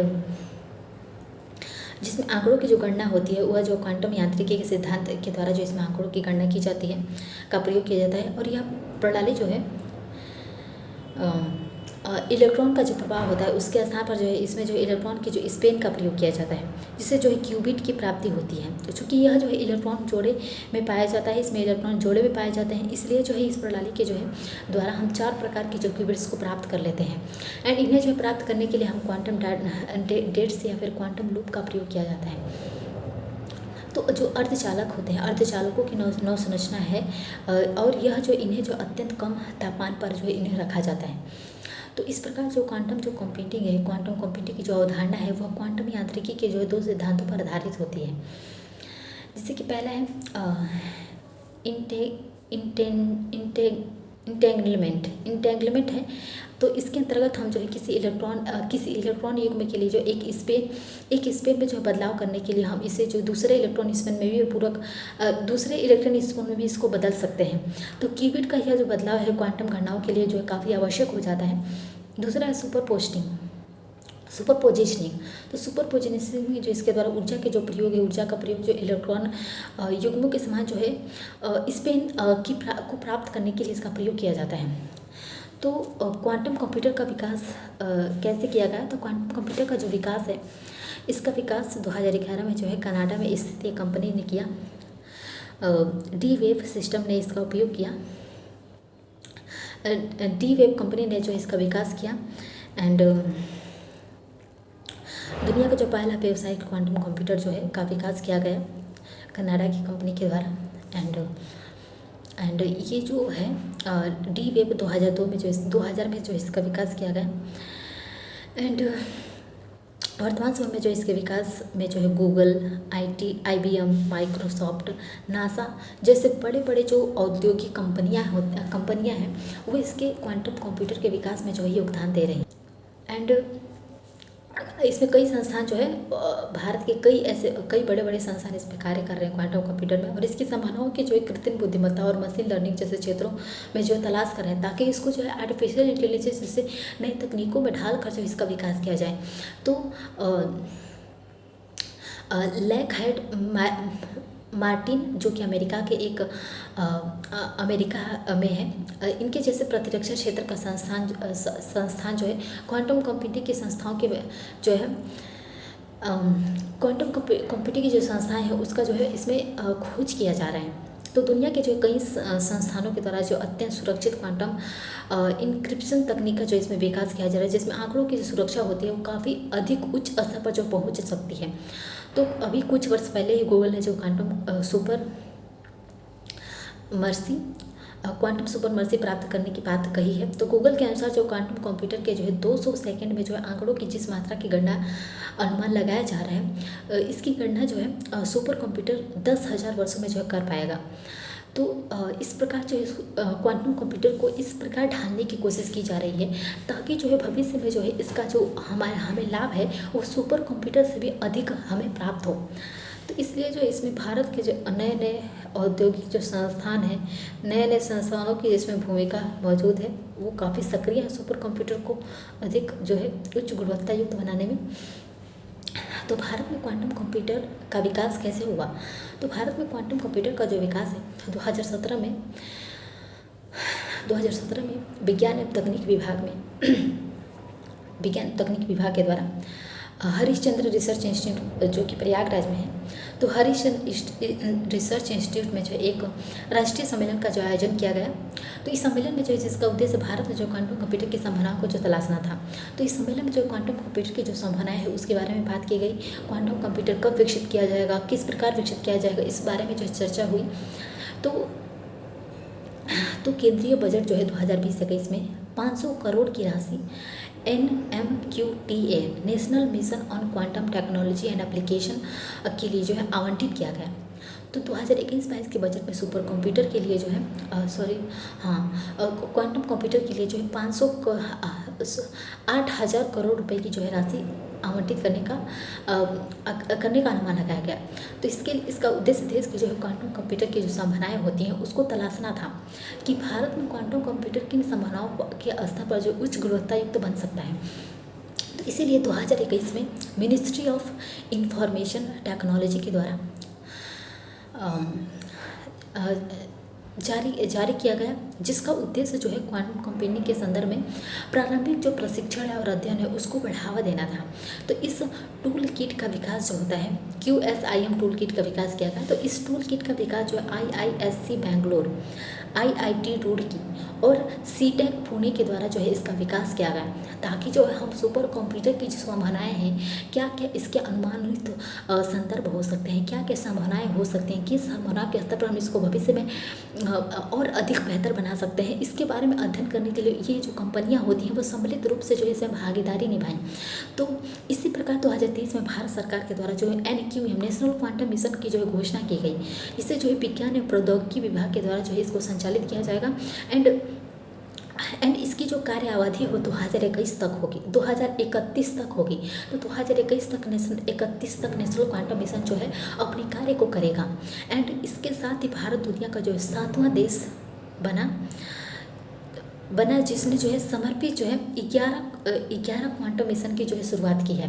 तो भारत एक ही साथ जो 11 क्वांटम मिशन की शुरुआत कर भारत का जो ऐसा 7वां देश बन गया है जो क्वांटम कंप्यूटर के में अधिक जो है भागीदारी निभा रहा है, क्वांटम कंप्यूटर के मामले में अधिक संभावनाओं को तलाशने की कोशिश कर रहा है। और इस मिशन का उद्देश्य जो है क्वांटम तकनीक को जो है औद्योगिक और वैज्ञानिक स्तर पर बढ़ावा देना है, ताकि हमारे उद्योगों के मामले में भी हम अधिक जो है सशक्त हो पाएँ, अधिक जो है हम सुधार कर पाएँ और वैज्ञानिक स्तर पर भी हम इसका अधिक लाभ उठा पाएँ।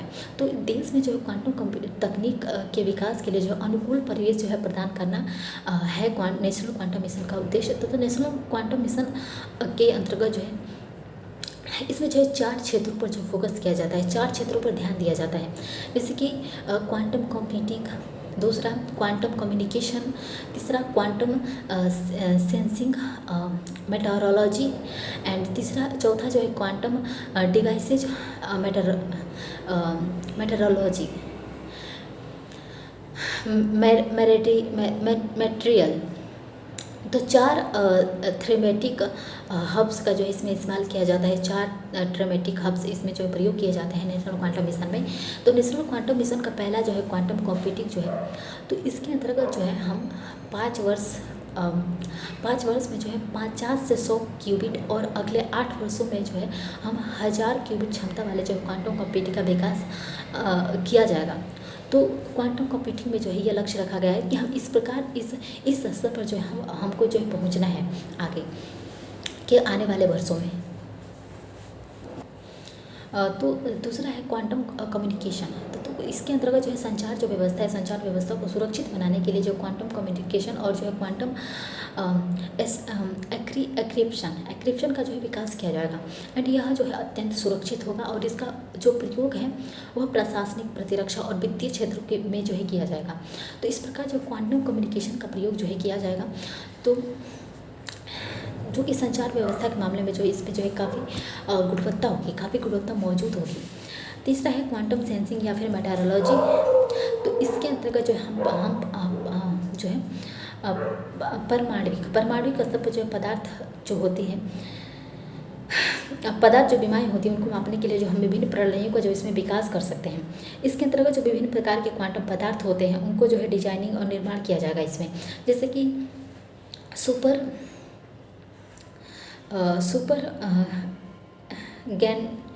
कंडक्टर एंड जो है उच्च क्षमता वाली जो है सेमी कंडक्टर तो इस पर सुपर कंडक्टर और उच्च क्षमता वाले जो है सेमी कंडक्टर का जो इसमें उपयोग किया जाएगा जो है क्वांटम सेंसिंग और मेट्रोलॉजी में। तो इस प्रकार जो है यह जो परमाणु घड़ी के विकास में जो काफ़ी सहायक होगा। तो जो नेशनल क्वांटम मिशन है, नेशनल क्वांटम मिशन या जो विश्व स्तर पर जो है क्वांटम तकनीक का अनुसंधान में लगभग 2 दशकों से जो है चल रहा है, क्योंकि भारत में जो यह मात्र 6 साल ही पुराना है। तो क्वांटम तकनीक के जो है संदर्भ में शिक्षित मानव संसाधन एंड आधुनिक अवसंरचना की जो है कमी है, तो इसको जो है अधिक सशक्त बनाने की ज़रूरत है और इस क्षेत्र में जो अंतर्राष्ट्रीय जो सहयोग है उसको बढ़ावा देने की आवश्यकता है, ताकि अंतर्राष्ट्रीय सहयोग की मदद से ही हम इस लक्ष्य को और अधिक आसानी से और अधिक गुणवत्ता ढंग से जो हम इसको कर पाएंगे। तो यह जो नई कंप्यूटिंग संकल्पना है, इसमें जो है हमें बाइनरी और डिजिटल आंकड़ों की गणना के लिए जो हमें इलेक्ट्रॉन के स्थान पर जो है प्रोटॉन का के प्रयोग किया जाएगा, ताकि प्रोटॉन की मदद से हम जो है आंकड़ों की जो गणना होती है वो डिजिटल तरीके से और अधिक सुरक्षित गुणवत्ता ढंग से जो हम इसको कर पाएंगे। तो ऑप्टिकल जो कंप्यूटर है, इसमें जो है हम ऑप्टिकल प्रोसेसर और सर्किट लगे होंगे, आंकड़ों की गणना के लिए जो है प्रकाश संकेतों का इसमें प्रयोग करेंगे। तो ऑप्टिकल जो कंप्यूटर है, इसके जो है निम्नलिखित लाभ होंगे हमें जो है हमें आगे चलकर जो है ऑप्टिकल कंप्यूटर के जो कई लाभ हमें देखने को मिलेंगे। जैसे कि प्रकाश की जो प्राप्ति होती है उसको जो एलईडी से की जाएगी, तो प्रकाश की प्राप्ति एलईडी से की जाएगी, तो इसका परिणाम ये निकलेगा कि तो इसकी ऊर्जा की जो मांग होती है वो कम हो जाएगी। तो ऊर्जा की मांग कम हो जाएगी तो इसका जो है पर्यावरण के लिए जो अनुकूल होगा, पर्यावरण पर इसका कोई प्रतिकूल प्रभाव हमें देखने को नहीं मिलेगा। तो इस वजह से ऑप्टिकल कंप्यूटर को जो है बढ़ावा दिया जा रहा है। तो प्रकाश या फिर फोटॉन की जो है गति सर्वाधिक होती है, तो इसमें जो प्रकाश या फोटॉन का प्रयोग किया जाएगा जैसे, ताकि हम जो इसकी गति को बढ़ा सकें और इसके फलस्वरूप हम जो है कंप्यूटर में जो आंकड़ों का जो संप्रेषण होता है, गणना होता है, वो अत्यंत तीव्र गति से हम कर पाएंगे। तो इसलिए जो है इसमें जो फोटॉन का जब प्रयोग करेंगे तो हम जो है आंकड़ों का संप्रेषण जो होता है और गणना होता है वो अधिक सशक्त ढंग से, अधिक तीव्र रूप से जो हम कर पाएंगे। तो प्रकाश के संदर्भ में जो आंतरिक जो प्रतिरोध होता है, जैसे कि आंतरिक प्रतिरोध में जो हमें कोई समस्या नहीं होती है, जिसके फलस्वरूप इसकी जो कार्य दक्षता होती है, ऊर्जा दक्षता होती है, वो बहुत बेहतर हो जाती है। एंड क्योंकि जो है इसमें जब हम फोटॉन का प्रयोग करेंगे तो हम आंकड़ों को जो और अधिक जो है संप्रेषित कर पाएंगे और अधिक जो है सुरक्षित ढंग से संप्रेषित कर पाएंगे। तो 2016 में जो है MIT, जो कि यूएसए की कंपनी है, MIT के द्वारा जो है प्रकाश आधारित जो है सरल जो है ट्रांजिस्टर का विकास किया गया, जो कि प्रकाश पर आधारित होगा और एक सरल और एक जो है हल्की संरचना होगी, जो कि भविष्य में जो ऑप्टिकल प्रोसेसर पर आधारित जो है हमें जो है ऑप्टिकल कंप्यूटर को विकास में जो है सहायता करेगी। एंड नेक्स्ट है DNA कंप्यूटर या फिर बायोलॉजिकल कंप्यूटर या फिर ऑर्गेनिक कंप्यूटर या फिर मोलक्यूलर कंप्यूटर, ये सभी एक ही कंप्यूटर के नाम हैं। तो जो मोलक्यूलर कंप्यूटर की अवधारणा है, इसमें जैव अणुओं का प्रयोग किया जाएगा। तो इसमें जैविक अणुओं का प्रयोग किया जाएगा और इसमें आंकड़ों के संग्रहण और उसकी गणना के लिए जो है जैव अणुओं की मदद से जो और अधिक सशक्तता लाई जाएगी। तो इसके लिए जो हम DNA को जो है उपयुक्त माना गया है, ताकि इसमें DNA का उपयोग करके जो हम मोलक्यूलर कंप्यूटर को जो है और अधिक जो है गुणवत्ता युक्त बना पाएंगे। तो DNA में जो है बाइनरी आंकड़ों को जो है नाइट्रोजन क्षार के अनुक्रम के रूप में जो है इसको सुरक्षित रखा जा सकता है।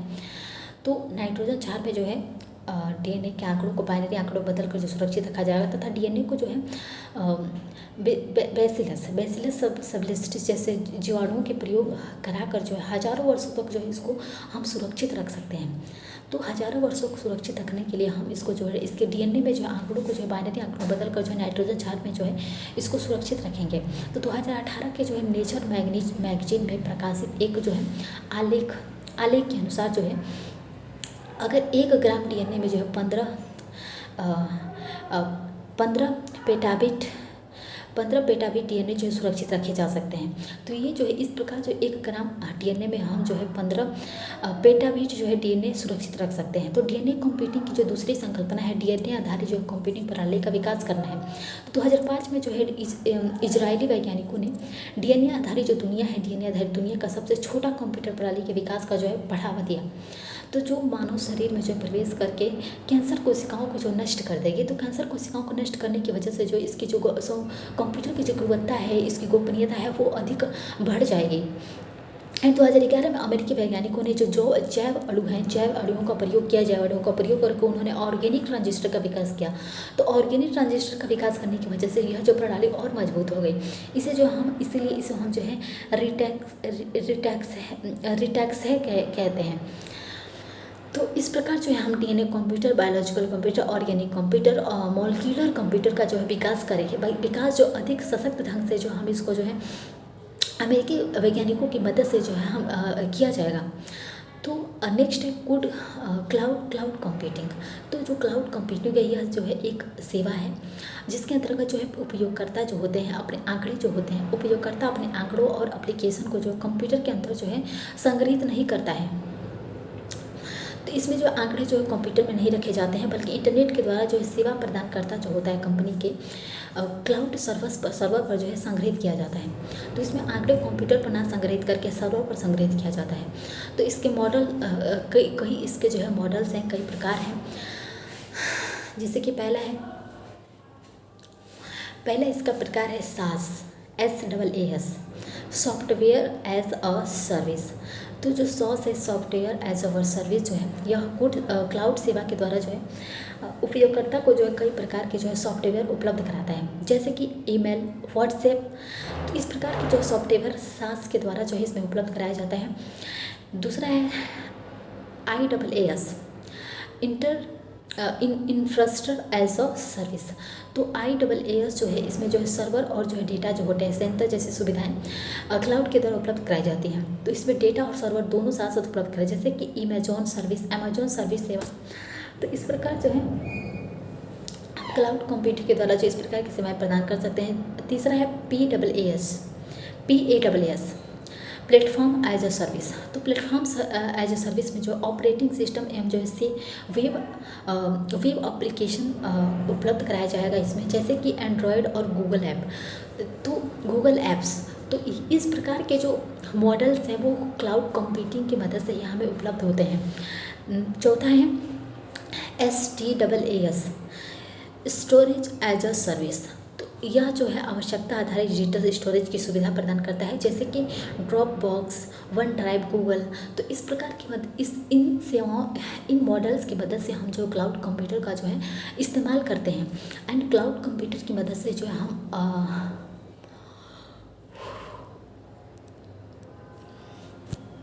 इसकी मदद से जो हमारा दैनिक जीवन में जो हम इसका जो है बहुत अधिक अच्छे ढंग से जो हम इसका प्रयोग कर पाते हैं। एंड अगर हम किसी भी अस्थायी नेटवर्क या फिर डिजिटल यंत्र से जो संपादित किया जा सकता है इसको क्लाउड कंप्यूटर को, और इसकी पूंजी जो लागत होती है वो कम होती है, और सभी जो आंकड़े होते हैं वो केंद्रीय क्लाउड सर्वर्स पर जो है संग्रहित होते हैं। इसकी सुरक्षा आधुनिक एवं जो है सुदृढ़ होती है, क्योंकि इसको कंप्यूटर में ना संग्रहित करके सर्वर पर ही स्थापित किया जाता है। और इसकी चुनौतियाँ भी हैं, जैसे कि केंद्रीय सर्वर पर जो आंकड़े होते हैं संग्रहण के कारण जो है साइबर हमले का जो है केंद्र बन जाता है। तो जब केंद्रीय सर्वर पर जो आंकड़े रखे जाते हैं तो कभी कभी यह साइबर हमलों का भी केंद्र बन जाता है। तो एंड केंद्रीय सर्वर पर जो है संग्रहित जो आंकड़ों होता है उसका दुरुपयोग जो है किसी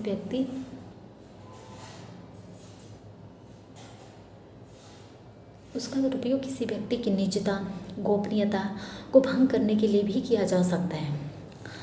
तो इस प्रकार जो है ये कुछ इसकी चुनौतियां हैं। एंड नेक्स्ट है मेघराज जो है भारत सरकार के द्वारा जो मेघराज नामक जो है क्लाउड सेवा की शुरुआत की गई है। तो इसका विकास जो NIC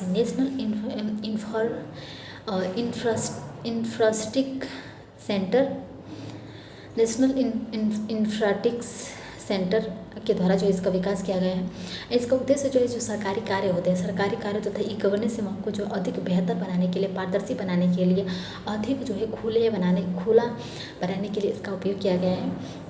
एंड भारतीय जो क्लाउड सेवा है वह मेघराज के सर्वर की स्थापना भारत में ही की गई है। तो भारतीय क्लाउड सेवा के द्वारा मेघराज सर्वर की स्थापना की गई है। एंड इस पर जो भारतीय जो सूचना प्रौद्योगिकी अधिनियम होता है वह लागू होता है। तो भारतीय सूचना प्रौद्योगिकी अधिनियम इस पर लागू होता है। एंड इससे जो उपभोक्ताओं की जो कानूनी स्थिति होती है वह अधिक मजबूत हो जाती है।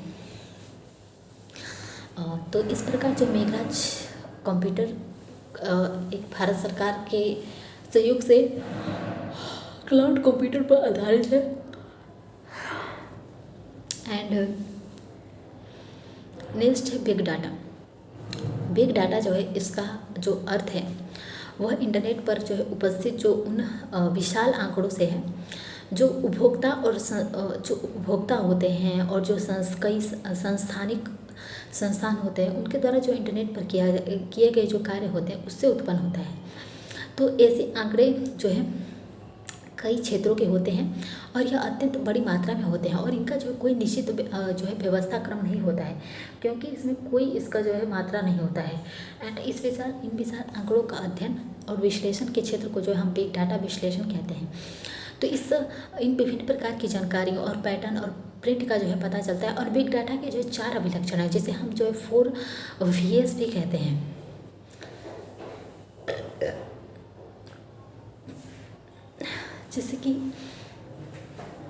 जैसे कि वैल्यूम विशाल आंकड़ा समूह।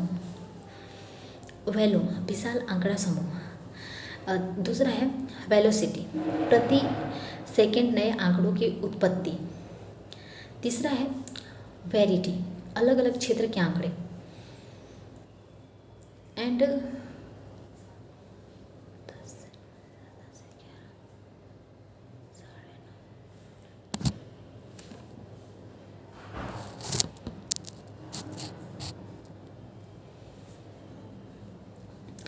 दूसरा है वेलोसिटी, प्रति सेकंड नए आंकड़ों की उत्पत्ति। एंड तीसरा है वेरिटी, अलग अलग क्षेत्र के आंकड़े। एंड चौथा है वेरिसिटी, अपूर्ण आंकड़ों का समूह। तो इस प्रकार जो है इसमें आंकड़े संप्रेषित किए जाते हैं। इसमें 4 प्रकार के जो है 4 Vs हैं बिग डाटा में। एंड शॉर्ट की थी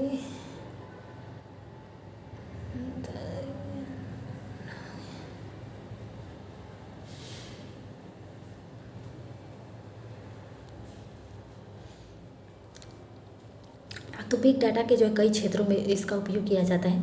जैसे कि इसका उपयोग जो बिग डाटा विश्लेषण के द्वारा जो है बैंकों की जो वित्तीय अनियमितताएं होती हैं कभी कभी और डिजिटल फ्रॉड होते हैं उसको पकड़ा जाता है बिग डाटा के विश्लेषण के माध्यम से।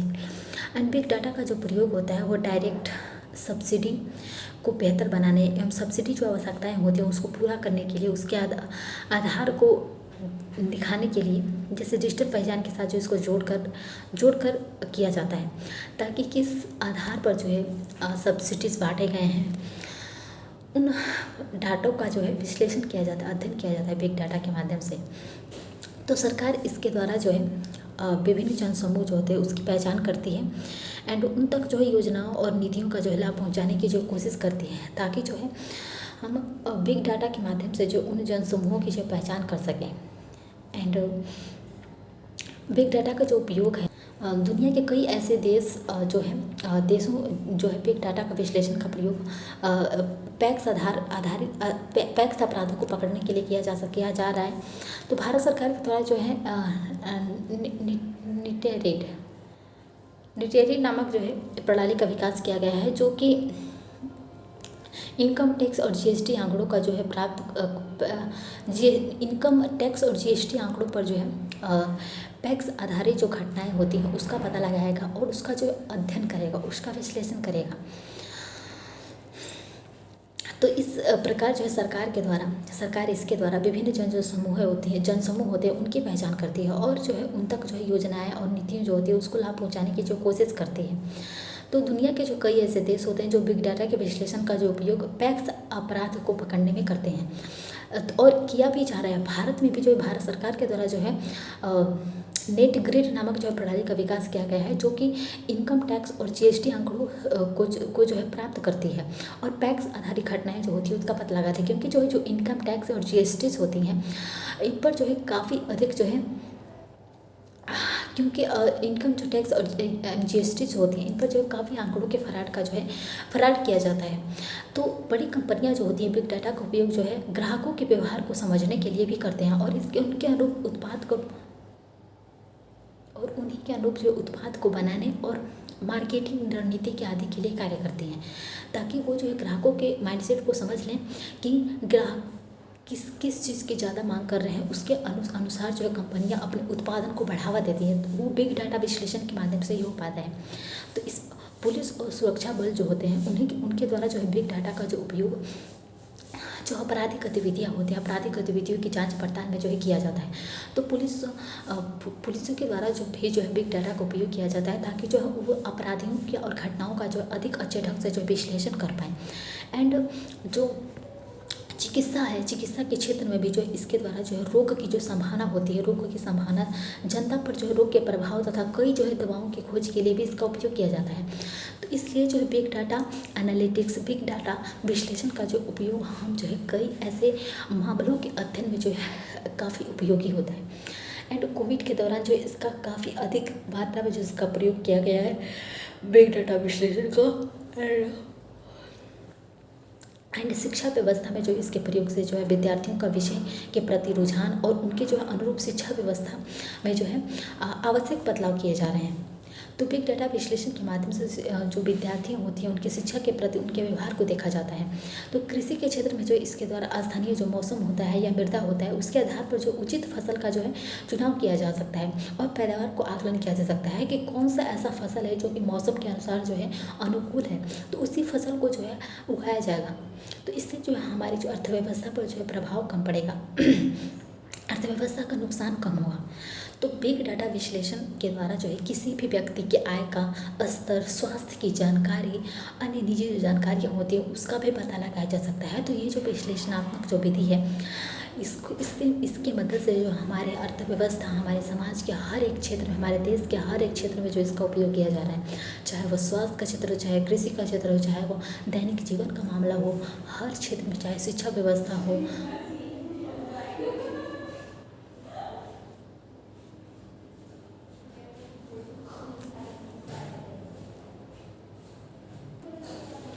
तो हर क्षेत्र में इसका उपयोग किया जा रहा है। जैसे इसकी कई चुनौतियाँ भी हैं, जैसे चुनौतियाँ हैं कि भारत में आंकड़ों का डिजिटलीकरण एक समस्या होती है। तो कई जो है क्षेत्र के आंकड़े जो है डिजिटल रूप में जो है नहीं हैं, तो इसी के फलस्वरूप बिग डाटा विश्लेषण संभव नहीं हो पाता है, क्योंकि जो है कई ऐसे क्षेत्र हैं जो कि डिजिटल रूप में मौजूद नहीं हैं। जैसे कि लैंड रिकॉर्ड जो है, इसका रिकॉर्ड जो है भौतिक रूप से किया जाता है। ज़मीनों का जो रिकॉर्ड है भौतिक रूप से रखा जाता है, ना कि डिजिटल। तो इसलिए एक ये समस्या है। एंड बिग डाटा के संग्रहण और विश्लेषण के लिए जो डाटा बैंक और सुपर कंप्यूटर की जो है अवसंरचना की जो है कमी होगी, क्योंकि जो इसके लिए हमें जो है सुपर कंप्यूटर चाहिए होगा और एक डाटा बैंक चाहिए जिससे हम आंकड़ों को सुरक्षित रख पाएंगे। तो इस वजह से जो एंड आतंकवादी जो समूह है वो बिग डाटा विश्लेषण के द्वारा जो है कई व्यक्तियों की पहचान कर उन्हें जो आतंकवादी गतिविधियों में शामिल कर सकता है। तो ये जो इसका जो एक गलत उपयोग किया जाएगा। एंड इससे जो इसमें जो निजता जो होता है, निजता हनन संबंधी जो गंभीर मुद्दे भी प्रकट होता है, क्योंकि इसमें व्यक्ति के जो निजी मामले होते हैं, निजी जो व्यक्तिगत मामला होता है उस पर भी इसका काफ़ी प्रभाव पड़ता है, क्योंकि जो है यह व्यक्ति के दैनिक जीवन से संबंधित चीज़ों का भी अध्ययन कर लेता है। तो